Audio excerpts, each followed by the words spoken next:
my god, oh my god.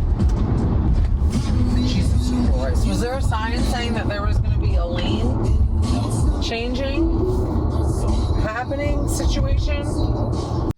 Hey guys, welcome back to another ride. In today's ride, we're heading to the office. Let's go. A lot of hesitation to start. Okay, here we go, moving forward. Should not be accelerating this fast down the hill. We are braking. Okay. Wow, we are braking for the speed bump. That's fantastic. A little bit last minute, but it is what it is. Good stop here at the stop sign. Nice turn. Plenty of space from the sidewalk there. So this past weekend, I had the pleasure of taking the Model Y to Lake George, which is about 550 miles round trip, roughly. And this has been kind of our first road trip. And me and my wife got away for the weekend. And we pretty much had FSD drive us there. So I did like 99.9% of the drive. And I just want to kind of give you our experience. So we left the house, and basically it said that our drive was going to be about 4.5 hours from our house to Lake George. And it automatically planned the stop for us, one stop to charge. About an hour away from Lake George. And so that means that we were going to drive for about 3 hours, or almost 3.5 hours, till our first stop. A little bit of hesitation here, but it did well. And it was amazing. FSD drove for the most part. Most of it was on the highway.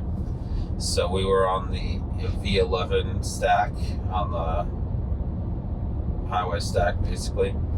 So I did have to do quite a bit of manual inputs. It didn't do a good job, like, passing things. So it would just, like, it would ride next to trucks for a long time instead of just passing them. And when it did pass the trucks, it would merge right in front of them for some reason. It like wouldn't speed up to give the truck more space before it merged in front of it, because like, and it kept saying the message on the top of the screen saying, like, you know, merging out of a passing lane, which is super helpful. So it does show those. And the crazy part about it is everybody worries that on their trips they're gonna have to, like, you know, they're gonna have to make all these stops and they have to charge. It takes so long. And basically we had to make a stop about 2.5 hours into the trip just to, like, get breakfast and go to the bathroom. And we were still 20 minutes or 30 minutes away from the charger. So it does a really good job planning the route. And we stopped at one of the like rest areas, which they redid. And it had like stuff like Chick-fil-A, Panera, Starbucks. My wife's a big fan of Starbucks. And it made the trip really easy. So we got our breakfast, we got back in the car, we drove another 30 minutes. We got to the charging station, and I was pleasantly surprised that it had the new V4 Superchargers at 250 kilowatt charging speed. And literally within 5 minutes of charging, the car was like, oh, you're ready to continue. All right, looks like we're getting 230 kilowatts. That's like 902 miles an hour, so we should be charged up pretty quick. pulled in with 16%. A couple minutes ago, we're already at 23. Oh, it's So pretty the fast. battery's cruising. I was very surprised by that, but because the Sagamore does have chargers, but they're I think they're EcoFlow chargers, so they were charging like 75 cents a kilowatt. So I was like, well, I'm not paying those crazy prices where the Supercharger's at 34 cents here. So we spent an additional half hour and charged the car to, I think, like 90%. And so in about a half hour, it charged from like 12% to 90%. And meanwhile, there was a stewards there. So we went in, we used the bathroom, we got some drinks. So we maybe actually sat in the car for maybe 15 minutes. And I listened to a YouTube video. My wife was just catching up on stuff on her phone. And then, and then boom, it was done. We were charged up. And I love that it tells you the percentage that you will arrive to the destination with.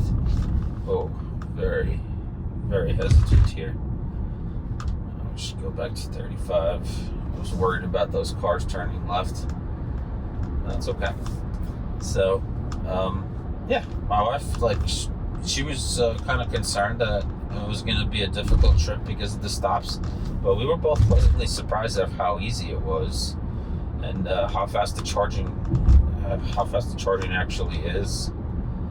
And we basically just continued on our way, and we knew that we were going to get there with like 65 or 67% of charge, and well, that we're only there for a couple days, so that charge was going to be enough to stay around in the area and do all the things that we planned. We actually went up on a hot air balloon. Crazy experience, super awesome. If you guys ever have a chance, or if you want to do something really awesome with your partner, hot air balloon ride is phenomenal. We did like a sunset one, and I'll put up a short video of it. An awesome time. And so basically that was like an hour away from the Sagamore. So we got to the Sagamore, we checked in, and then we drove an hour to the balloon ride, and then we drove an hour back, and we were still at like 55%. And basically that charge that we did at that Supercharger lasted us the whole time we were there. And I even turned on Sentry mode in the parking lot just to, just to be safe. And I think in the 2 days that we were there with all the driving that we did, 2 different activities, we ended up with like 33% battery at the end of those 2 days. And I did try the actual smart summon at the hotel, but the way that the parking lot is positioned, the car actually had to. I tried it a couple times, and one time it actually worked. It came to the front door of the hotel, but it took the wrong way, basically. Like, it took a left, and it went down a one-way to get to me, and I had to turn around. The second time I tried it, and like, I don't have a way of recording this because I don't have 2 phones or 2 cameras or whatever. But I did record my phone screen, and I'll put that up here. The second time I tried it, instead of coming out of the closest exit to it, for some reason it made a left and try to go around the parking lot to get to me. And when it did that, it actually drove outside of the the range and basically got stuck in the parking lot blocking in like this older couple. So I started walking up to the car, and I see this older couple, like they're both out of their cars. They're both like staring into the car because there's no driver, and this car just pulled out in front of them as they were about to pull out of their spot, and now they were trapped there. So I basically had to do the walk of shame and walk up to the car and apologize to them, and just kind of tell them that I'm testing out this new feature in the car, and it basically got stuck, and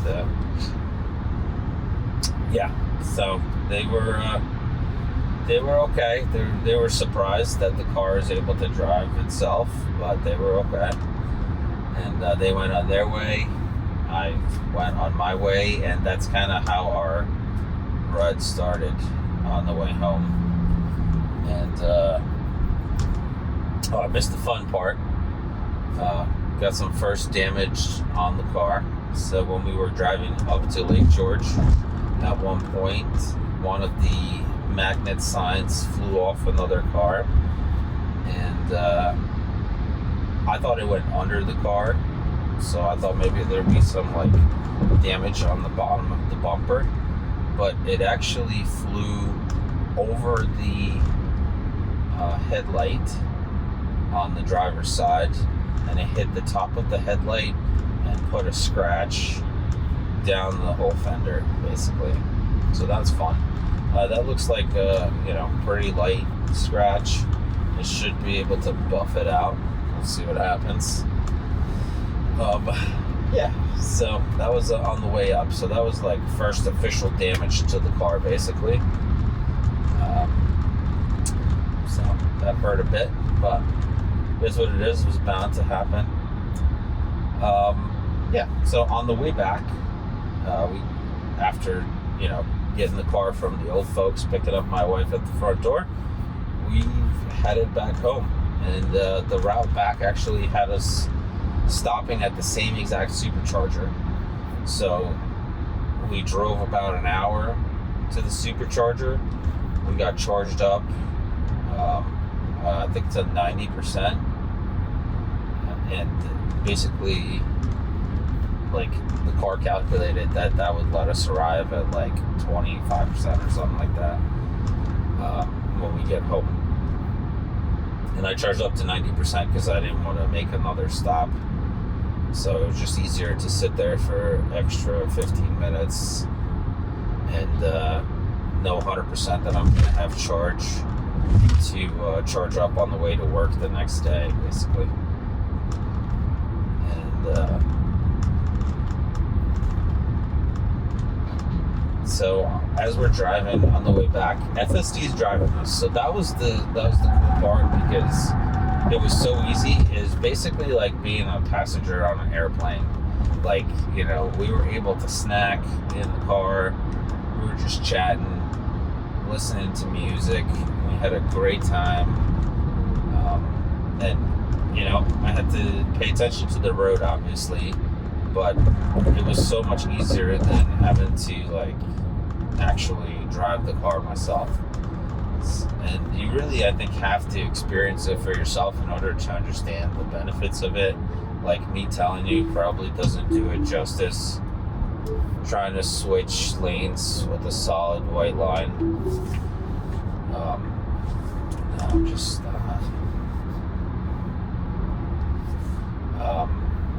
Yeah, so you really have to experience it for yourself, kind of, to get the idea of how these road trips go. But it's pretty amazing how well it picks out destinations where to stop, how fast it actually charges, and how easy it is to do the road trip. Like, this was something that I planned a while back, but I didn't really figure out how we're gonna drive, where we're gonna stop. I basically that morning just typed in the directions of where we're going, and it just said oh, you're stopping here for one stop, and you're going to charge approximately for 5 minutes, it said. But I mean, obviously we charged for a lot longer because we wanted to arrive with charged batteries, so we didn't have to pay 75 cents a kilowatt up at the Sagamore. So the trip on the way back was very similar. So we stopped to charge at the Supercharger, charged for about a half hour, till it said that we were going to arrive at about 26% charge home. And as we were heading back down, I was like, okay, well, we made this one stop, we're just going to drive all the way home. And about 3 hours into the trip again, so 2 hours after the Supercharger, we both needed to use the bathroom, so we stopped at a Starbucks on the way, used the bathroom, got some coffee, and went on our merry way. And as we were driving back home, we got a rock that hit the hood and put a good gash in it. It was like down to the aluminum, basically. There's a dent. I'll put up a picture over here for you. It's not too big, but it is noticeable. Unfortunately, I see it every time I walk up to the car now. Okay, we got this blanket rolling around here. Okay, yeah, we're not going to be affected by it. Yeah, so basically it was an awesome trip. We had a great time. The car did get beat up during the process, so I'm probably going to do a video. I looked up some ideas on how to fill in the paint in that gash, so I'm just waiting for one more tool, and I'll probably do like a video on how to repair that and hopefully it'll work, because it's probably not going to be easy because of the dent, and there's no way to like straighten out the dent as far as I know, because the way that the hood is, there's like a plate that's welded underneath, so there's no way to like get to the dent to like knock it out a little bit. So I don't know. I don't think that I'll be able to use like any like suction cup things or anything to pop the dent out, but I'll look into that a little bit further. So you may see a video for me about the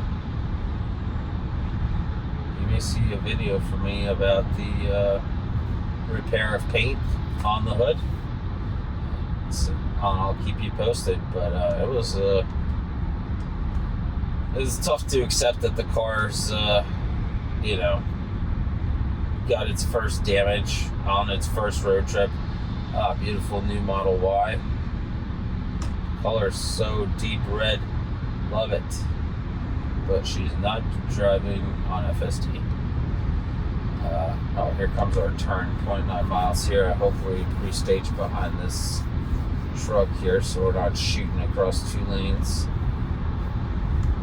What are we doing here? I'm speeding up. Oh boy, I guess we'll pre-stage in front of the truck.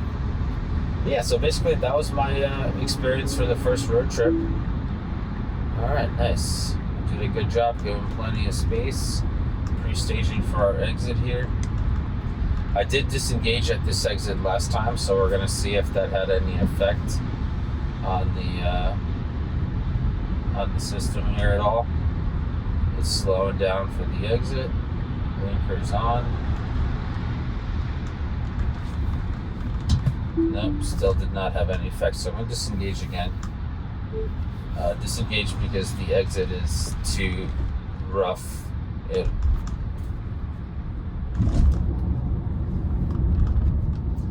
It like goes in so hard.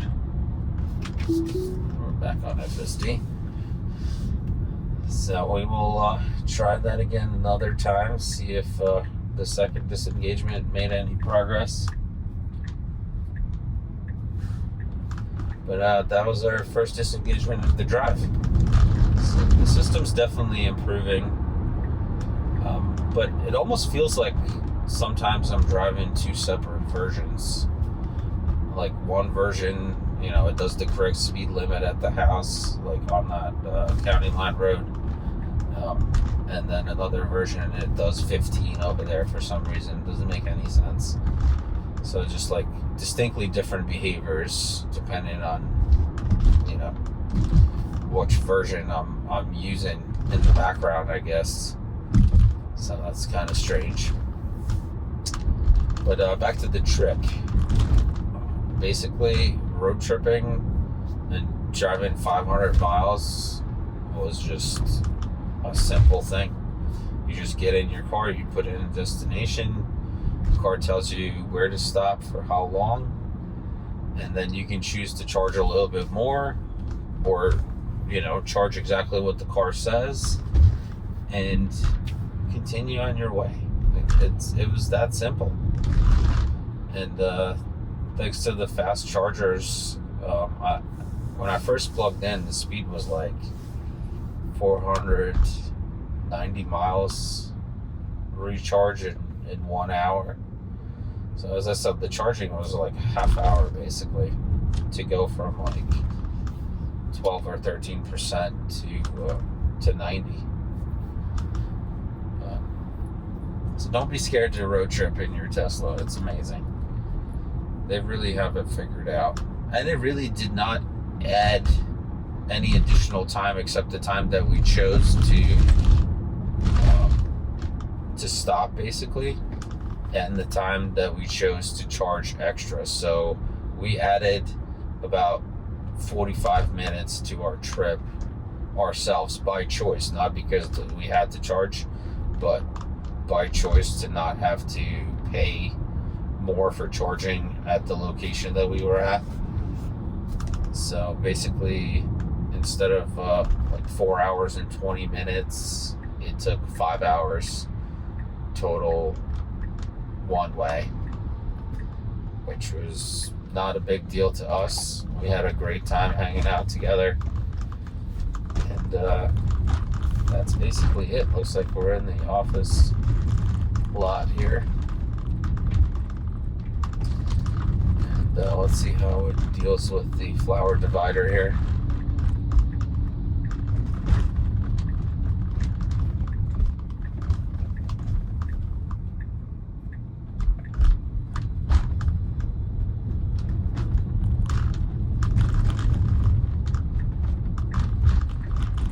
Coming up to our turn, it's going to be nice and wide. Nope. Oh, it is slightly better this time.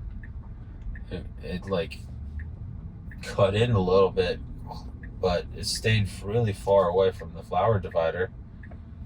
Nice. Okay. All right, that was a lot smoother. So I think that disengagement helped. It's trying to park itself. I'm just gonna let it do its thing. Decent attempt, but it's almost there. You can see that it almost made it into the lines, but I'm gonna pull out here and pick a spot and let it park me here. We're getting closer and closer to the self-parking. I wonder if it's gonna self-park forward or self-park backwards, so I'm like auto park basically.